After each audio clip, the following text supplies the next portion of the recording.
Hi everyone, in today's video you are going to learn how to assign the tasks in Outlook in 2026. Now assigning the tasks lets you delegate the work to the others while tracking the progress from your own account. So let's walk through it step by step. First of all, you need to open Outlook, then simply log in into your account if you haven't already. Over here, click on the option of To Do tab here in the left hand side. This is going to redirect you here in your tasks section. Here, in order to add the task, simply click on the option of task, then give your task a name. After that, click on the option of add in the bottom right hand corner of the screen.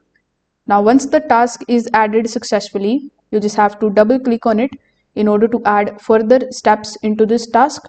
You can also select the due date of this task. Over here, you just have to look for the option of assign the task.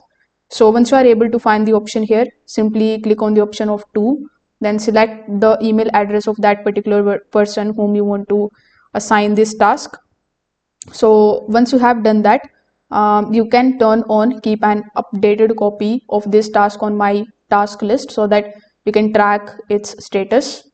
Also, enable the send me a status report when this task is completed if you want the automatic updates.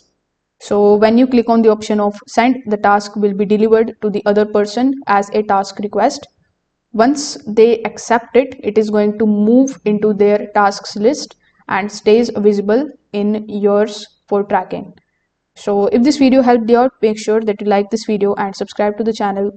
Thanks for watching.